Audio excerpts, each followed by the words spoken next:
Ladies and gentleman, السلام علیکم۔ ہمارا آج کا جو موضوع ہے لکھنؤ پیکٹ ہے۔ لکھنؤ پیکٹ 1916 کو کانگریس اور مسلم لیگ کے درمیان طے پایا، اور اس میں یہ طے پایا کہ وہ حکومت برطانیہ سے ہندوستان کے لیے کمپلیٹ سیلف رول یا ہوم رول مانگیں گے، اور اس کے لیے دونوں بڑی سیاسی جماعتیں مل کر جد و جہد کریں گی۔ اسی معاہدے میں یہ طے پایا کہ ویٹیج کا جو اصول ہے وہ مرکز اور صوبوں میں وہ دونوں میں اپنایا جائے گا، تاکہ مسلمانوں کو مین سٹریم پالیٹکس میں لایا جا سکے۔ یہ جو معاہدہ ہے، یہ معاہدہ ہندوستان کی جد و جہد آزادی میں اور قیام پاکستان میں بہت اہم معاہدہ گنا جاتا ہے۔ مجھے ذاتی طور پر یہ معاہدہ مجھے لگتا ہے کہ یہیں پہ رک جاتا، کاش ایسا ہوتا، مگر تاریخ جو ہے وہ اپنا دھارا خود مقرر کرتی ہے، اور جو ہسٹوریکل فورسز کو جو ایجنٹس آف چینج ہوتے ہیں وہ اس وقت کے لیڈرز ہوا کرتے ہیں۔ یہ معاہدہ کیوں ہوا، اس کے کیا اسباب تھے، اس معاہدے کو طے کروانے میں کن لیڈروں نے اہم کردار ادا کیا، اس معاہدے کی کیا اہم دفعات تھی، کلوزز تھی، پروویژنز تھیں، اور اس معاہدے کے کیا اثرات مرتب ہوئے، یہ آج کے موضوعات ہیں جن پر ہم روشنی ڈالیں گے۔ سب سے پہلے ہمیں دیکھنا یہ ہوگا کہ 1906 میں آل انڈیا مسلم لیگ بنی، اور جب یہ بنی تو وہ کانگریس کو بہت ناگوار گزرا اس کا قیام، اس کے مقاصد، اور انہوں نے اس کے قیام کو انگریزوں کی سازش قرار دیا۔ حتیٰ کہ بعض لیڈروں نے یہاں تک کہا، میرے پچھلے لیکچر میں ذکر کر چکا ہوں، یہاں تک کہا انہوں نے کہ یہ کانگریس کو اور ہندوؤں کو، کانگریس کو خاص کر بیلنس کرنے کے لیے، نیوٹرل کرنے کے لیے جماعت بنائی گئی ہے، اور مسلمانوں کا بھی خیال یہ تھا کہ ہم انگریزوں کے ساتھ وفاداری کا ثبوت دے کر اور ان پر انحصار کر کے ہم اپنی آئینی طریقوں سے جائز مطالبات منوا سکتے ہیں۔ مگر کیا ہوا کہ مسلم لیگ بھی اور مسلمان بھی بتدریج انگریزوں سے بدظن ہوتے گئے۔ اس کی بے شمار جو ہیں وہ وجوہات ہیں۔ سب سے پہلے تو کہا جاتا ہے دسمبر 1911 میں پارٹیشن آف بنگال کو انلڈ کر دیا گیا، جو تقسیم بنگال 1905 میں ہوئی تھی، 1911 میں اس کا خاتمہ کر دیا گیا۔ یہ جو خاتمہ تھا، یہ مسلمانوں کو اس پر بہت صدمہ پہنچا، مگر یہ دیکھیے کہ اس سے کانگریس کو اور ہندوؤں کو بہت خوشی اور مسرت محسوس ہوئی، اس لیے کہ کانگریس نے دن رات کوشش کی کہ یہ جو پارٹیشن آف بنگال ہے اس کا خاتمہ کیا جا سکے۔ میں اس سے پہلے موضوع پہ بات کر چکا ہوں۔ پھر دوسرا جو اہم دھچکا مسلمانوں کو لگا، مسلمانوں سے وعدہ کیا گیا تھا کہ علی گڑھ کالج کو یونیورسٹی کا درجہ دے دیا جائے گا، اور جارج ففتھ جو دسمبر 1911 میں یہاں پر دربار لگا، یہاں پر بڑی امید تھی کہ وہ اعلان کر دے گے علی گڑھ کالج کو یونیورسٹی کے درجے کا۔ اچھا، یہ بھی کوئی عجیب بات نہیں تھی، اس سے پہلے وہ کئی اعلانات برطانوی حکومت کرتی رہی، اور خاص کر ملکہ اور بادشاہ جب بھی چکر لگاتے تھے، لیکن مسلمانوں کے ساتھ انہوں نے کہا کہ جناب 30 لاکھ روپے جمع کر لیں، اور پھر آئین کے اوپر بھی اختلاف تھا۔ سر آغا خان نے سر توڑ کوشش کی، حالانکہ وہ بڑے دولت والے تھے اور با اثر انسان تھے، اس سے پہلے موصل ملک کا فنڈ مقرر ہوا، اس سے پہلے سر سید احمد خان کا خواب تھا کہ علی گڑھ کالج کو ایک یونیورسٹی کا درجہ مل جائے جیسے کیمبرج یونیورسٹی ہے، وہ ویسا ہی خواب دیکھتے تھے۔ اب یہ دیکھ لیجئے کہ جارج پنجب کے اعلان میں جو علی گڑھ کالج ہے وہ کالج ہی رہا، یونیورسٹی نہیں بن سکا، تو وہ کون سے مسلمان اتنے منظور نظر تھے کہ وہ چھوٹا سا کام بھی وہ نہیں کروا سکے۔ ایک اور وجہ جو بہت مسلمانوں کے لیے تشویش کا باعث بنی، پریشانی کا سبب بنی، وہ بلکان وارز ہیں۔ بلکان جو علاقہ ہے وہ ایسٹ یورپ کے علاقے کو کہتے ہیں، اور عثمانیہ سلطنت کا اس پر قبضہ تھا۔ آٹمن امپائر کو اگرچہ رشیا کے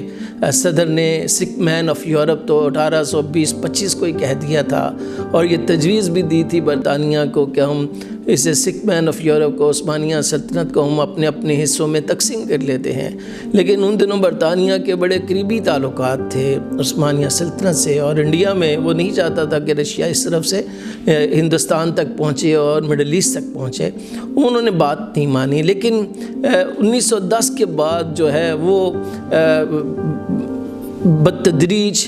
جو یہ علاقے تھے، اٹلی تھا، اس نے ترپولی جسے آج ہم لیبیا بولتے ہیں وہاں پر حملہ کیا۔ پھر برطانیہ جو ہے وہ نیوٹرل رہا۔ پھر اس کے بعد برطانیہ اور روس نے آپس میں طے کر لیا افغانستان کو اپنے اسفیئر آف انفلوئنس میں،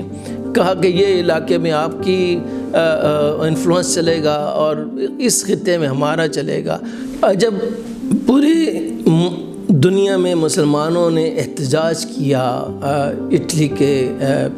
ترپولی پر حملے پہ، یا برطانیہ اور رشیا کے افغانستان اور ایران پر اثرات پر، تو روس نے دھمکی دی کہ وہ نہ صرف یہ کہ مشہد پر حملہ کرے گا اور کیا، اور پھر انہوں نے یہ بھی دھمکی دی کہ ہم کعبہ اور مدینہ پر بھی چڑھائی کر سکتے ہیں۔ ایسے میں ہندوستان کے جو مسلمان تھے وہ توقع کر رہے تھے کہ حکومت برطانیہ عثمانیہ سلطنت کا ساتھ دے گی اور مسلمانوں کے جذبات کا خیال کرے گی، مگر عثمانیہ سلطنت جو ہے وہ اس وقت روبہ زوال کی طرف جا رہی تھی، اور وہ برطانیہ ان کی کوئی بات سننے کو تیار نہیں تھے۔ شاید وہ خود بھی سبب تھے آٹمن امپائر کے زوال کا۔ اسی دوران کیا ہوتا ہے، کانپور مسجد کہ ایک حصے کو شہید کر دیا جاتا ہے۔ کانپور کے ایک بازار جو کہ مچھلی بازار کہا جاتا ہے، اس بازار میں ایک مسجد تھی، اور وہ وہاں کی میونسپل کارپوریشن چاہتی تھی کہ جو سڑکیں ہیں وہ چوڑی ہوں اور وہ سیدھی ہوں۔ وہ مسجد اور ایک طرف کہا جاتا ہے ایک طرف مندر، وہ دونوں آڑے آ رہے تھے وہ سڑک کو سیدھا کرنے میں۔ چونکہ وہاں پر اکثریت ہندوؤں کی زیادہ تھی، تو وہاں فیصلہ یہ کیا گیا کہ جی جو مسجد کا ایک حصہ ہے اسے گرا دیا جائے اور مندر کو بچا لیا جائے۔ شاید ہندو اتنی جرأت نہ کرتے، یا وہ ابھی اتنے زیادہ کمیونلائزڈ نہیں ہوئے تھے شاید۔ اس پہ انگریز جو مجسٹریٹ تھا اس نے یہ کام کیا، اور جس سے مسلمان جو تھے کانپور کے وہ سڑکوں پر اتر آئے، پھر اس نے انہیں گولی چلائی اور کچھ لوگ شہید بھی ہوئے، جس سے پورے ہندوستان میں مسلمان جو تھے وہ انگریزوں سے نفرت کرنے لگ گئے، اندرونی وجوہات سے اور بیرونی وجوہات سے۔ اسی دوران کیا ہوا، جب جنگ عظیم اول کے بادل سر پر منڈلا رہے تھے، تو ہمارے جو علماء دین تھے، جس میں سب سے بڑا نام علی برادرز کا ہے، محمد علی جوہر اور شوکت علی، اور اس کے علاوہ مولانا ابوالکلام آزاد، اور پھر فرنگی محل کے مولانا فرنگی محل، اور بہت سارے لوگ تھے جنہوں نے تنقید کی حکومت برطانیہ پر۔ خاص کر محمد علی جوہر کے جو اخبارات تھے، وہ کامریڈ اور ہمدرد، یہ وہ اخبارات تھے جنہوں نے برطانوی حکومت کی اور برطانوی تاریخ کی جو صریحاً زیادتیاں کی تھی مسلمانوں سے، اس کو انہوں نے بہت ہائی لائٹ کیا، اور مسلمانان ہند کے جو جذبات تھے عثمانیہ سلطنت کے حوالے سے وہ انہوں نے بڑھائے۔ پھر ہم یہ دیکھتے ہیں کہ جب یہ باتیں ہو رہی تھی تو انگریز جو حکومت تھی ہندوستان کی، ان لوگوں کو انہوں نے گرفتار کر لیا، لیکن گرفتار کیا 1915 میں علی برادرز کو۔ اس سے پہلے وہ انگلستان گئے، انگلستان جا کر قائد اعظم محمد علی جناح سے ملے، انہیں دعوت دی کہ آپ مسلم لیگ میں شامل ہو جائیں۔ پھر 1913 میں مولانا محمد علی جوہر کے کہنے پر قائد اعظم محمد علی جناح مسلم لیگ میں شامل ہوئے اور وہ اجلاس میں بھی انہوں نے شرکت کی۔ اچھا، اسی دوران 1913 میں مسلم لیگ کے ایک اجلاس میں جو کہ میاں محمد شفیع نے ایک قرارداد منظور کی، اس قرارداد میں مسلمانوں نے یہ مطالبہ کیا کہ ہندوستان کو سیلف رول دے دیا جائے، جو کہ 1906 میں آل انڈیا نیشنل کانگریس نے بھی یہی مطالبہ کیا تھا۔ اور یہ مطالبہ کوئی عجوبہ بھی نہیں تھا، جیسے میں نے پہلے بھی اپنے لیکچرز میں عرض کیا کہ وہ برطانوی حکومت نے خود اعلان کیا تھا، جہاں جہاں کہیں بھی ان کی نوبادیات ہیں وہ ان کو سیلف رول دینا چاہتے ہیں۔ یعنی وہ جو ان کو یہ اعتراض تھا کہ شاید یہ انگریزوں کے بہت قریب ہیں، انگریزوں سے آزادی حاصل نہیں کرنا چاہتے، تو شاید وہ بھی ایک جو شک تھا، جو گمان تھا، بدگمانی جو تھی وہ دور ہوئی۔ تو ایسے میں ہم یہ دیکھتے ہیں کہ 1910 کے بعد کانگریس کی لیڈرشپ میں خود بھی تبدیلی آنا شروع ہو گئی تھی۔ مثلاً سر ولیم ویڈربرن جو کہ کانگریس کے صدر تھے 1910 میں، وہ سر آغا خان صاحب سے ملے اور انہوں نے کہا کہ یار کیوں نہ دونوں بڑی سیاسی جماعتیں مل کر ہم آپس میں بات چیت کریں اور انگریزوں سے زیادہ آئینی حقوق حاصل کریں۔ اسی ضمن میں مختلف نشستیں بھی ہوتی رہیں۔ اس نشستوں میں یہ بات باور ہوتی رہی کہ کیسے جو دونوں پارٹیوں کے درمیان اختلافات ہیں وہ دور کیے جائیں۔ تو جیسے میں نے کہا کہ جی ایک تو پارٹیشن آف بنگال کینسل کر دی گئی یا نل کر دی گئی 1911 میں، تو کانگریس کو ایک جو بڑا دھچکا لگا تھا تقسیم بنگال کی صورت میں، اور ہندوؤں کو جو لگا تھا وہ دور ہوا۔ دوسرا یہ کہ جب مسلم لیگ نے یہ کلاس شامل کر لی، آبجیکٹیو چینج کر لیے، سیلف رول کا مطالبہ کر دیا، تو وہ سیلف رول کا مطالبہ بھی انہوں نے یہ لکھا ساتھ سوٹیبل ٹو انڈیا، گویا انہوں نے اپنے جو علیحدہ جو آئیڈینٹی ہے، اپنے ذاتی جو کمیونٹی کے مفادات تھے اس کو نظر انداز نہیں کیا۔ اس میں میاں محمد شفیع کا بڑا رول ہے، پھر قائد اعظم محمد علی جناح کا بھی رول ہے۔ پھر اسی طرح جب ہم دیکھتے ہیں کہ جب جنگ عظیم اول کا آغاز ہوا چاہتا تھا تو دونوں پارٹیاں اور ان کے لیڈر مل رہے تھے، سوچ رہے تھے کہ کیسے برطانوی حکومت پر دباؤ ڈالا جائے۔ تو محمد علی جناح جو کہ کانگریس کے بھی لیڈر تھے 1906 سے، جب وہ مسلم لیگ کے ایک ممبر بن گئے تو پھر انہوں نے ایک پل کا رول ادا کیا، اور ایسے میں گوپال کرشن گوکھلے، سروجنی نائیڈو اور مسز اینی بیسنٹ اور بہت سارے لیڈرز یہ تھے جو چاہتے تھے کہ برطانیہ سے زیادہ سے زیادہ مراد حاصل کی جائے، اور یہ ممکن ہی نہیں تھا کہ دونوں سیاسی جماعتیں دباؤ نہ ڈالیں اور انہیں مل جائے، تو یہ ان کا خیال تھا۔ تو ان محمد علی جناح کی کوششوں سے 1915 میں اور 1916 میں مسلم لیگ اور کانگریس کے مشترکہ اجلاس ہوئے، اور پھر ایک کمیٹی بنائی گئی۔ اس کمیٹی نے سفارشات پیش کیں، ان سفارشات کو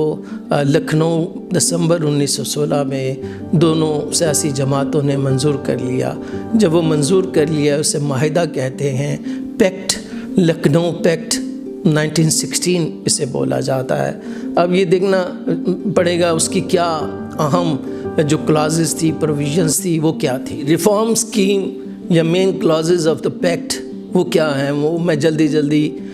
بولوں گا، وہ آپ جانتے ہی ہیں، پھر اس پر تبصرہ بعد ازاں کروں گا میں۔ مثلاً ہوم رول مانگا دونوں نے، یا complete self rule for India مانگا۔ پھر یہ بھی مطالبہ کیا کہ امپیریل کونسل میں 150 ممبرز ہونے چاہیے، 80% منتخب اور 20% نامزد ممبران شامل ہونے چاہیے۔ پھر یہ بھی کہا گیا کہ جی مسلمانوں کو علیحدہ ووٹ دینے کا حق دیا جائے، اور یہ بھی کہا گیا کہ مسلمانوں کو مرکز میں 1/3 نشستیں مختص کی جائیں۔ پھر اس کے علاوہ یہ مطالبہ کیا گیا کہ جو ایگزیکٹو کونسل ہو مرکز اور صوبوں کی، اس میں 50% ہندوستانی جو ہیں وہ ممبر ہوں یا وزراء بنے۔ اس کے علاوہ انہوں نے بڑے صوبوں کے لیے کہا گیا کہ جی 125 جو ہے وہ افراد پر مشتمل کونسل ہو، اسمبلی ہو، جو بھی اس وقت کا نام ہے اس کا۔ جو چھوٹے صوبے ہیں کم از کم 50 اور زیادہ سے زیادہ 75 اشخاص پر منتخب اراکین پر مشتمل اسمبلی ہونی چاہیے۔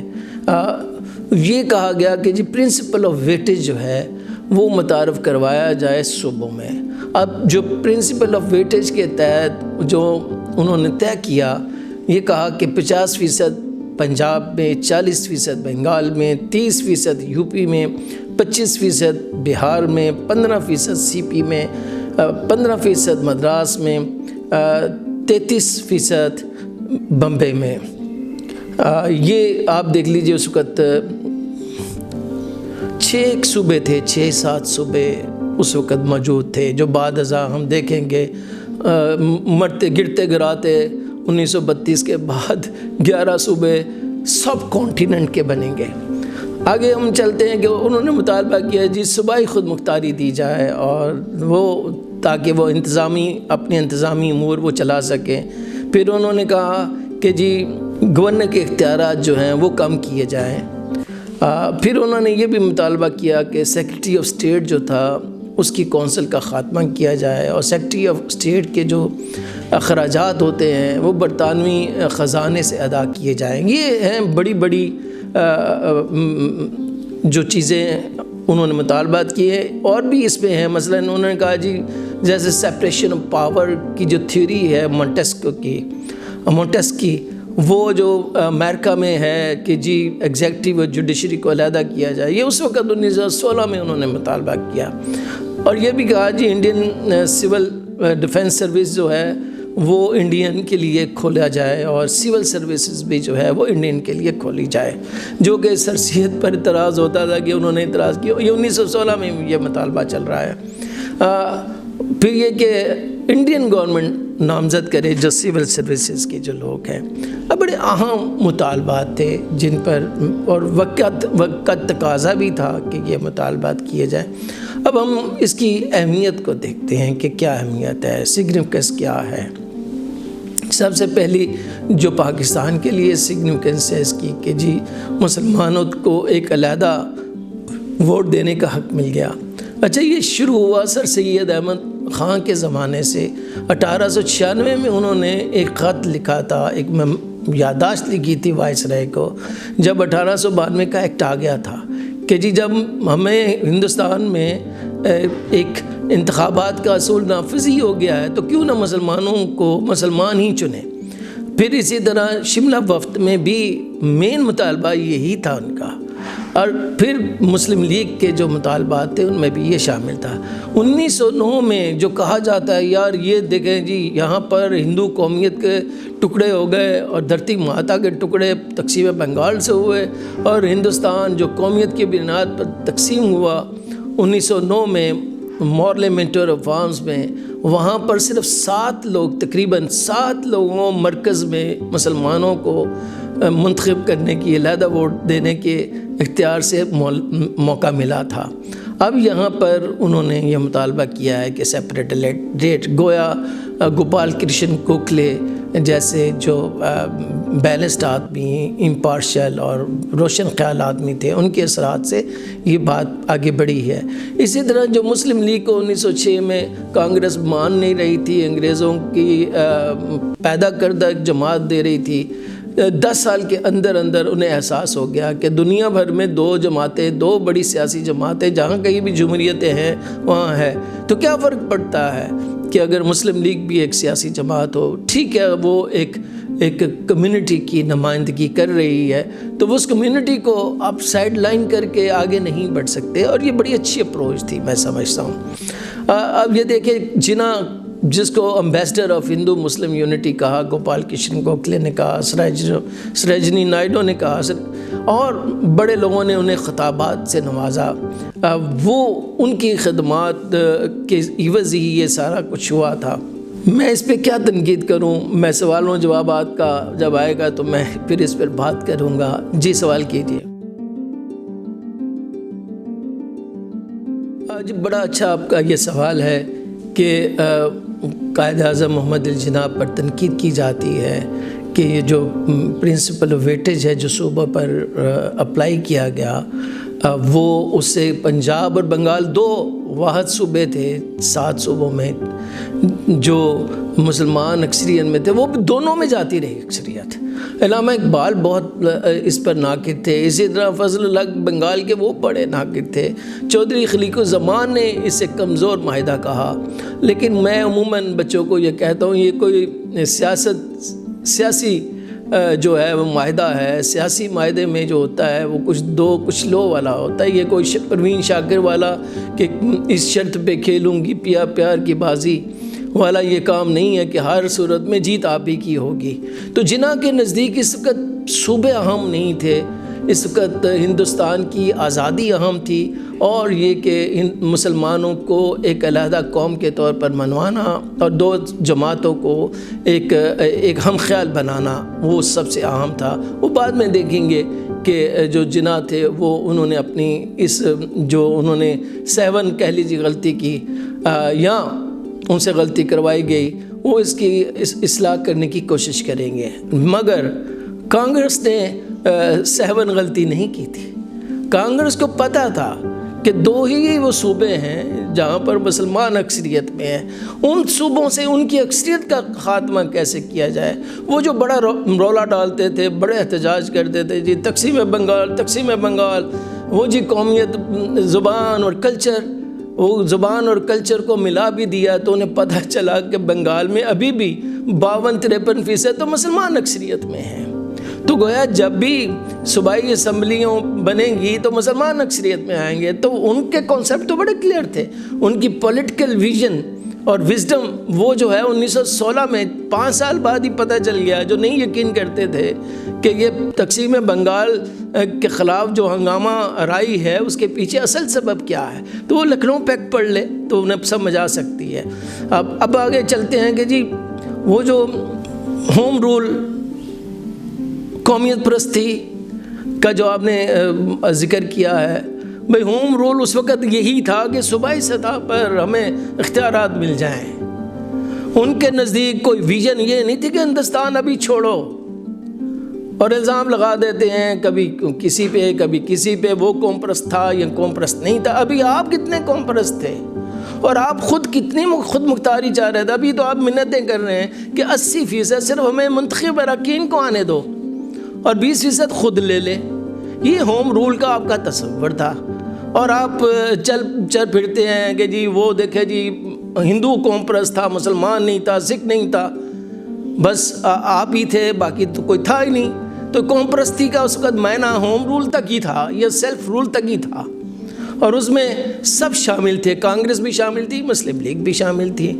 تو لہٰذا قوم پرستی کو ذرا دوبارہ سے ری وزٹ کر لیجئے، what is the nationalism and who was the nationalist at this point.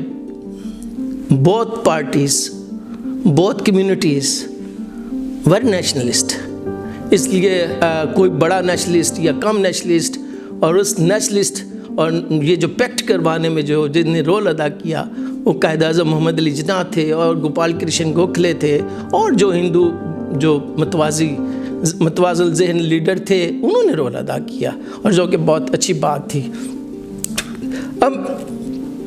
سوال یہ ہے کہ انگریزوں نے جو آپ نے سوال کیا، انگریزوں نے اسے کس حد تک آنر دیا؟ انگریز جنگ جاری تھی، ہندوستان میں بڑی تعداد سے فوج میں لوگ شامل تھے، اور وہ ہر صورت میں ہندوستانیوں کو راضی رکھنا چاہتے تھے، ناراض نہیں کرنا چاہتے تھے۔ لیکن جیسے ہی جنگ کا خاتمہ ہو انہوں نے تیور بدل لیے، لیکن بدلنے کے باوجود انہوں نے بہت ساری دفعات جو تھی وہ بے شک نہیں مانگنی انہوں نے لکھنؤ پیکٹ کی، مگر انہوں نے چند جو کلازز تھی وہ مونٹیگو چیمسفورڈ ریفارمز میں انہوں نے اس کو شامل کر لیا۔ جیسے پہلی دفعہ صوبوں کو انہوں نے ایگزیکٹو کونسل دی، اور 50% کچھ لوگ یعنی ٹرانسفر پاور اور ریزرو پاورز کے تحت لوکل لوگوں کو وزیر بھی بنایا، اور پھر یہ کہ امپیریل کونسل بھی اور پروونشل اسمبلیز کو انلارج بھی کیا، پاورز بھی زیادہ دی، گویا پیکٹ کے اثرات مرتب ہوئے۔ مگر سب سے اہم اثر تو یہ ہوا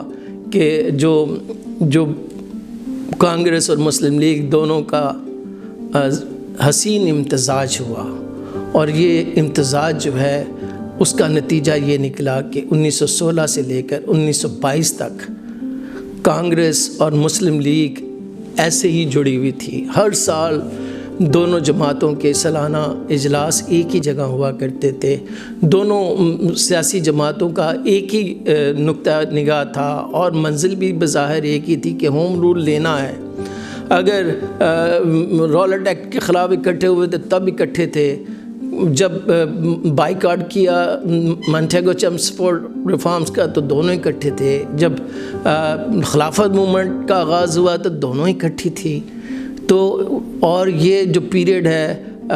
حتیٰ کہ آئی ایچ قریشی جیسے، جن کا مسلم اسٹرگل فار انڈیا بک ہے، ان جیسے قوم پرست ہسٹوریوگرافر نے یہ بولا ہے کہ یہ ہنی مون کا پیریڈ ہے، اور شاید انہوں نے لفظ مس کر دیا کہ یہ لو میرج 1916 میں جو کانگریس اور مسلم لیگ کے درمیان ہوئی ہے، جیسے میں نے شروع میں کہا تھا، کاش ایسا ہی ہوتا کہ یہ لو میرج جو ہے وہیں پہ ہندوستان ساقط ہو جاتا اور یہ لو میرج جو ہے وہ کامیاب رہتی۔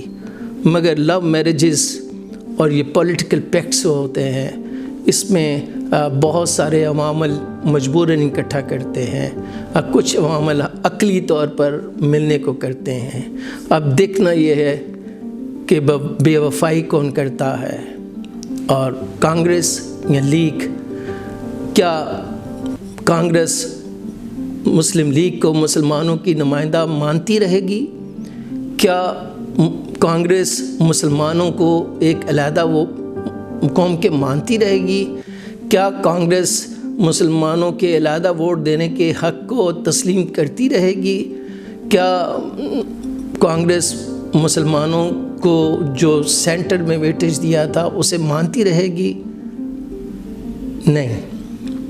کاش ایسا ہوتا۔ 1916 سے لے کر 1947 تک کی تاریخ یہ ثابت کرے گی، جو ہم آگے جا کے آپ سے بات کریں گے، اور بڑی تکلیف سے یہ میں کہہ رہا ہوں، اور کچھ نہیں کرے گی، یہی کرے گی کہ اس لو میرج کو کتنی جلد اور کتنی کرویلٹی کے ساتھ اس کی روح اور اس کے مادے کو کیسے ختم کیا جائے۔ Thank you very much.